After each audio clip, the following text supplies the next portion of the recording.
España, para este feminismo aplicado a la traducción, que afirma que ella intenta poner sobre el tapete las retóricas que las élites dominantes, o las élites dominantes, escribe ella, han utilizado a lo largo de la historia para explicar el proceso de traducción. Y yo me pregunto, ¿está pensando ella realmente que los traductores o los teóricos de la traducción hemos pertenecido a las clases dominantes para proponer tales o cuales teorías? Ella pretende poner en entredicho las teorías que han propuesto las élites, pero cuando un traductor, el pobre hombre, ha sido ha pertenecido a la clase dominante. Es que Walter Benjamin, que fue un perseguido que murió en la frontera española, pertenecía a la clase dominante, o San Jerónimo, que huyó de Roma, pertenecía a la clase dominante, o qué sé yo, o Etienne Ley, que fue quemado en pública plaza de París. Por eso digo que realmente hay muchas teorías que rayan un poco ya en lo irrisorio y en lo, no sé, lo amenazante para la salud mental de ellos. Es perentorio volver a una filología, y me van a perdonar ustedes si les sentimentalizo, de corte humanista, que haga del traductor un profesional del texto, un texto que siempre será la suma de o transtextualidades. Y en eso tienen que ser ustedes expertos, y díganme cómo se forma. Ayer la profesora Valdivia me invitó a una hacienda preciosa que hay aquí de la época colonial, y entonces en el postre venía en la carta algo de lúcuma.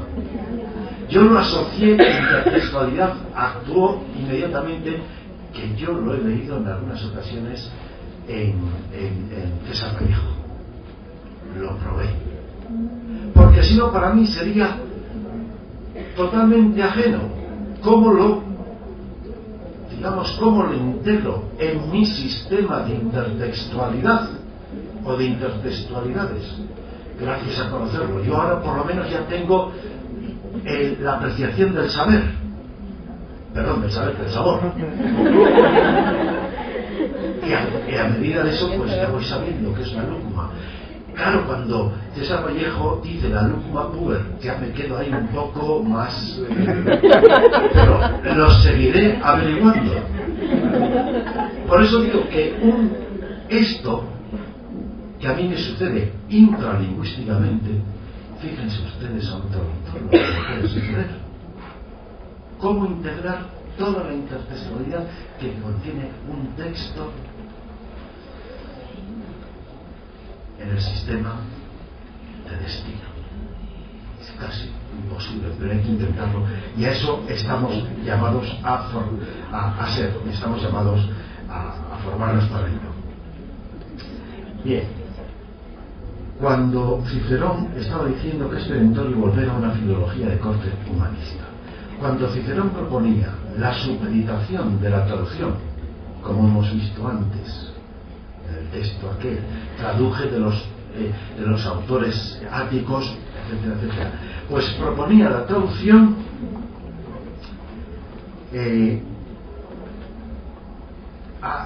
la supeditaba a la consecución de un perfil de retórico, de orador, de buen escritor, que eso es lo que tiene que hacer el traductor. No hacía sino fundar la actividad, la práctica de la traducción en un conocimiento histórico, es decir, vivencial de los textos ejemplares del pasado. Dice, yo traduje de los griegos dos textos distintos entre sí, Demóstenes y Esquines, y con eso voy a proyectar sobre mi actividad, en aquel entonces no sobre su profesión.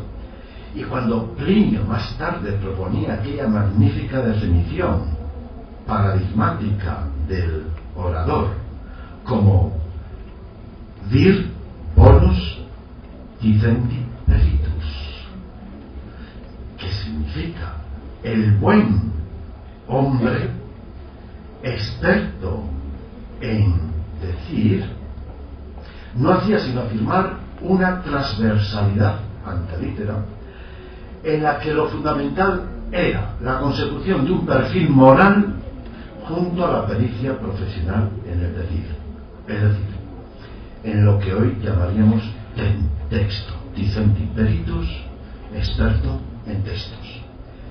Y tal es, o debería ser, el ideal de la filología humanística y consiguientemente del traductor.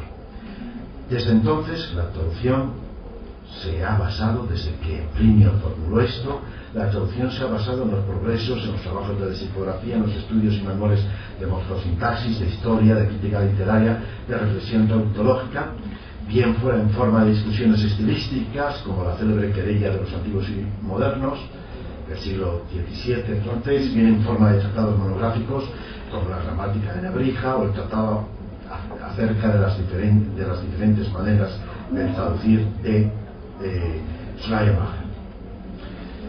Y no solo la evangelización de América, también la recuperación de las antigüedades aún perindias, como he dicho antes, se alimentaban de las traducciones que a su vez surgían de los trabajos filológicos de un Bernardino de Sahagún o de un Toribio de Benavente. Y el Popol Vuh, el libro emblemático del mestizaje hispanoamericano, llegó a ser un texto universal gracias a la actividad traductora del humilde sacerdote de Chichicastenango. Avanzado el tiempo, en el romanticismo, los conocimientos filológicos alimentaron nuevas traducciones que hicieron de las literaturas nacionales patrimonio común de la humanidad erudita. Acuérdense de que Goethe había propuesto el término Weltliteratur, literatura mundial, literatura del mundo, pero esa literatura del mundo, ¿quiénes la hacían? Los traductores. En la medida en que traducían, hacían pasar de la literatura, de lo que anteriormente era mera literatura nacional, la convertían en literatura nacional. Y para hacer esa tarea, desde luego se necesita una formación filológica.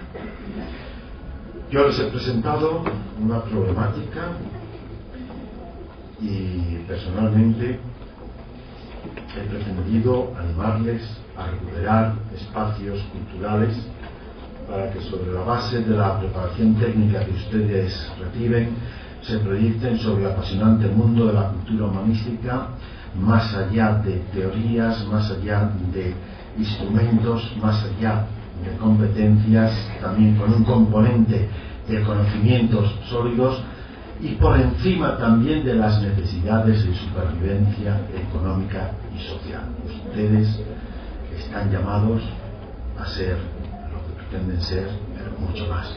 Reconozcamos que la traducción es una profesión cuyas perspectivas no son las de hacer grandes fortunas, pero sí las de jugar un papel decisivo en el sistema cultural de la sociedad. Yo creo que aquí tienen, en esta universidad, tienen ustedes grandes ejemplos, en esta casa, solo por mencionar una persona y por veteranía, pues aquí está la profesora Dora Bazán con esta sabiduría en estas especialidades del sánscrito que puede ser ejemplo para empujarles hacia esa labor de superación de los límites que por carencia de tiempo tiene impuesta cualquier formación y con mucha más razón esta a la que nos dedicamos. Con su entusiasmo por la cultura, por una profesión alocada al apasionante mundo de las ideas y de la comunicación, pueden hacer ustedes mucho por este hermoso país lleno de problemas y de esperanzas de futuro.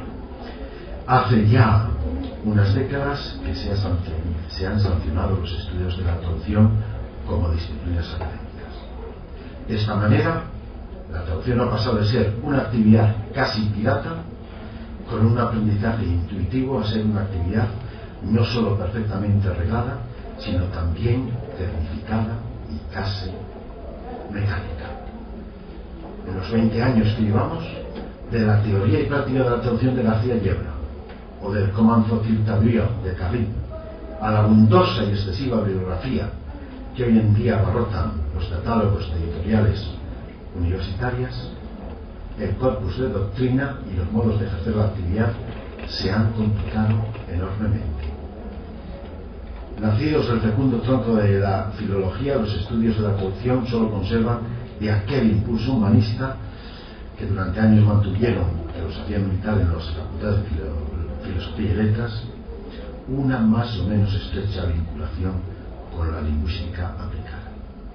Da la impresión como si las nuevas propuestas quisieran reducir la actividad traductora a una mera industria, a una industria de la traducción frente a la que la única alternativa sería la llamada manera artesana de la llamada traducción creativa.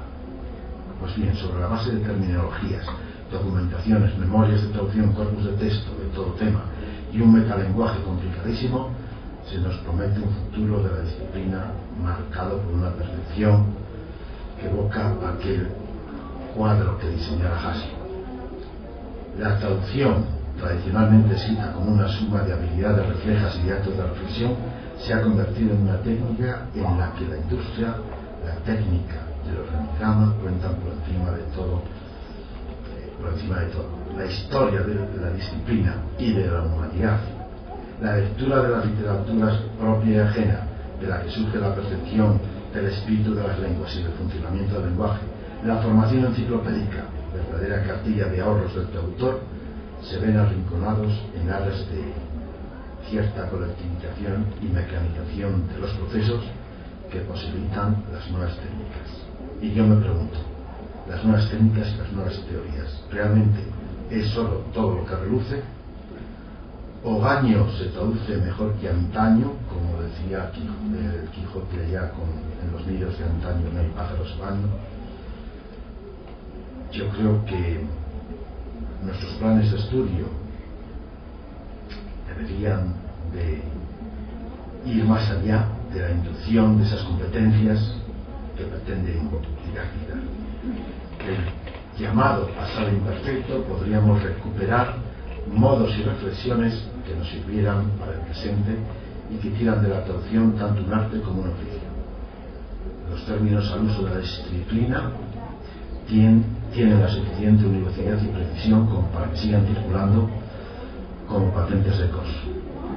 Las teorías que han regado el terreno especulativo de la traducción han supuesto realmente un avance decisivo o simplemente han enriquecido el metalenguaje, las intuiciones, el pensamiento tautológico que subsiste por sí mismo con independencia de su aplicabilidad. Tal es la propuesta que he intentado hacerles, a través de la crítica y la valoración, examinar en el desarrollo de la disciplina que llamamos estudios de la traducción, también los logros, aludir a los logros del pasado y a los errores del presente, y a la inversa, los errores del pasado y los logros del presente, proponer perspectivas de mejora e incorporar lo que de bueno hubo en la historia, tanto la disciplina como la didáctica, incorporar esto al futuro de la formación y del ejercicio profesionales, inculcar nuevas actitudes frente a una disciplina que, siendo práctica, supone como ninguna otra de las disciplinas humanísticas una enorme reflexión y una implicación de los saberes humanistas. Ustedes me disculparán por el posible aburrimiento y por haberles tenido aquí sujetos agarrados ante el banco de una tartalera turquesa, como decía Espronceda, escuchando mis palabras más o menos necias. Muchísimas gracias.